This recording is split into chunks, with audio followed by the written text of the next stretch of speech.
पूरे हरियाणा को राम राम।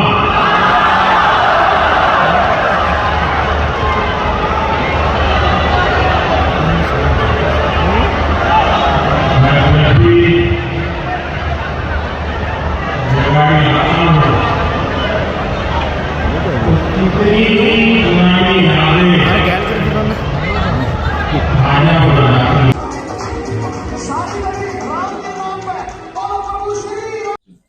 प्रधानमंत्री नरेंद्र मोदी जी ने आज फिर से एक तरह से चुनाव का बिगुल बजा दिया है। हालांकि बीजेपी हर रोज चुनाव लड़ती है और प्रधानमंत्री जी भी हर रोज जो है घोषणाएं भी करते हैं। हालांकि वो जो घोषणाएं पूरी होती है नहीं होती वो तो भविष्य की बातें हैं।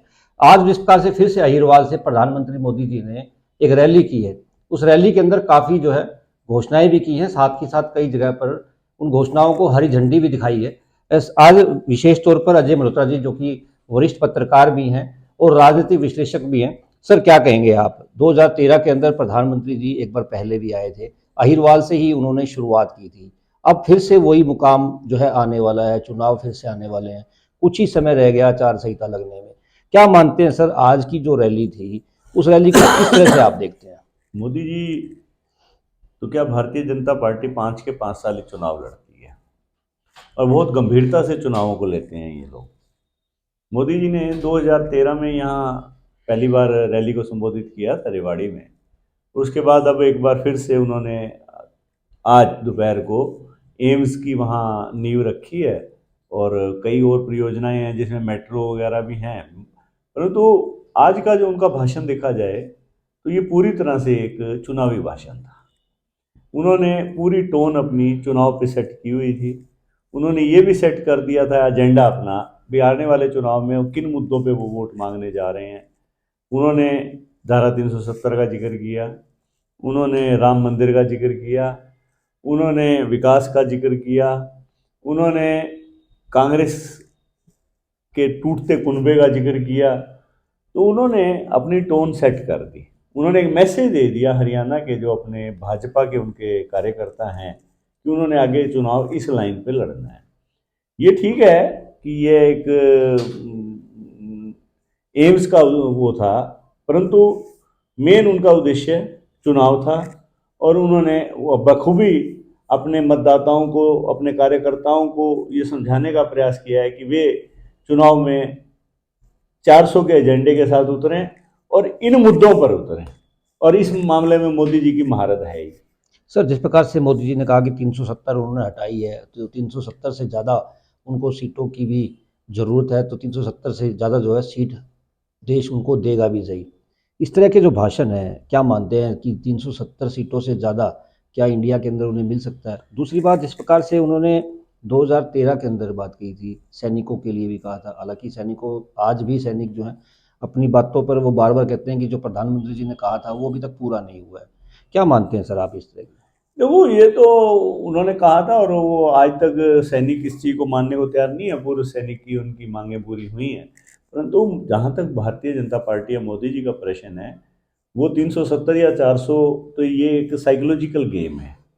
उनका ये मानना है कि भाई आप कोई भी मैच चल रहा है, आपका 2 टीमें हैं उसमें, जिसमें मान लो क्रिकेट का मैच फॉर एग्जांपल ले लेते हो आप, दोनों टीमें तैयारी करती हैं, खिलाड़ी तैयारी करते हैं, परंतु आखिरी दिन साइकोलॉजिकल गेम चलता है। तो भारतीय जनता पार्टी अपनी परफॉर्मेंस को सुधार के लिए ये कोशिश कर रही है, एक साइकोलॉजिकल गेम खेल रही है, ताकि एक तो कांग्रेस का मनोबल तोड़ा जा सके, दूसरा अपने कार्यकर्ताओं को हौसले में लाया जा सके। ये एक बड़ा स्ट्रेटेजिक कदम है उनका। उन्होंने अभी से कहना शुरू किया है, ये भारतीय जनता पार्टी की एक स्ट्रेटेजी है। चाहे वो बंगाल चुनाव लड़ते हैं तब भी यही बात कहते हैं, जब वो कर्नाटक लड़ते हैं तब भी यही बात कहते हैं, जब यूपी लड़ते हैं तब भी यही बात कहते हैं, इतनी सीटों से हम जीत रहे हैं। तो वो एक उनका एक तरीका है दूसरे को डिमोरलाइज करने का और अपने लोगों को उत्साह भरने का। तो उसमें वो कई जगह कामयाब हो जाते हैं, कई जगह नहीं भी हो पाते हैं काम। ये उनका एक तरीका है। सर, ये तरीका है, आपने कहा जिस प्रकार से, हालांकि जिस प्रकार से आज जो रैली थी, उस रैली में जिस प्रकार से जो विधायक थे या कार्यकर्ता थे, कार्यकर्ताओं ने अलग अलग जा कर के ऑनलाइन सभी लोगों को मोदी जी की रैली के बारे में बताया भी सही, उन्हें ऑनलाइन रैली दिखाई भी सही, बड़ी बड़ी एलसीडियाँ जो है वो लगाई गई थी, अपने शहर में भी लगाई गई थी। शहर में क्या, पूरे गांव, हर गांव के अंदर ऐसी व्यवस्था की गई थी कि प्रधानमंत्री जी को भाषण जो है सभी सुने। आप क्या मानते हैं, इस तरह के जो भाषण दिखाने से उसका कितना प्रभाव जो है वो लोगों पे पड़ेगा? देखो, मैं पहले ही कह रहा हूँ, ये एक चुनावी भाषण था, पार्टी कार्यकर्ताओं को एक एजेंडा देना था और ये एक प्लेटफॉर्म था।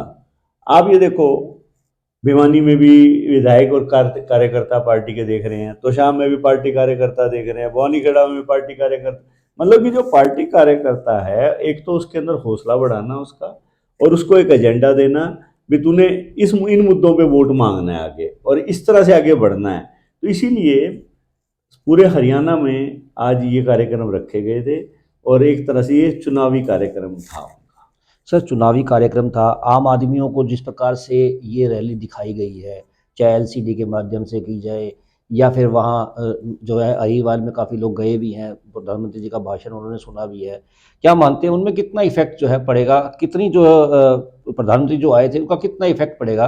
और कांग्रेस की अगर बात की जाए, कांग्रेस उतना अभी जो है चुनावी मोड़ पर नहीं आ पाई, हालांकि ठीक है कि उनके जो नेता हैं वो जा रहे हैं लोगों के बीच में, लेकिन इस तरह से जो रैलियां हैं वो अभी नहीं कर पाई है कांग्रेस। देखो, इसमें तो कोई शक नहीं है कि बीजेपी को महारत है इस चीज़ की, चुनाव लड़ने की। तो कांग्रेस अभी इस मामले में जो प्रबंधन है चुनाव का, उसमें बीजेपी का मुकाबला नहीं कर सकती है। हाँ, रही बात कांग्रेस के भी लीडर, अगर मोदी जी आज यहाँ कर रहे हैं तो कांग्रेस के लीडर आज बिहार के अंदर अपने जनसभाएं कर रहे हैं, तो वो तो देखो हर कोई अपने तरीके से कर रहा है। हाँ, जहाँ तक भाजपा का प्रश्न है, वो चुनावी प्रबंधन में दूसरों से जरूर आगे है।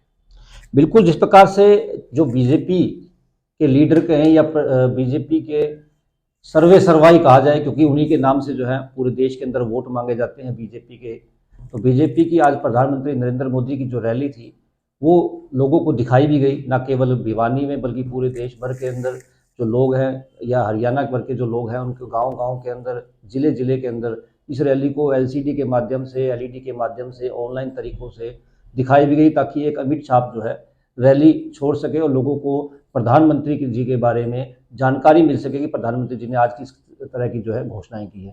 खैर, ये तो आने वाला समय बताएगा कि जिस प्रकार से उन्होंने कहा कि 370 उन्होंने हटाई है और 370 से ज़्यादा सीटें उन्हें मिलेगी, वो तो भविष्य के गर्व की बात है कि कितनी सीटें उनको मिलती हैं। नमस्कार।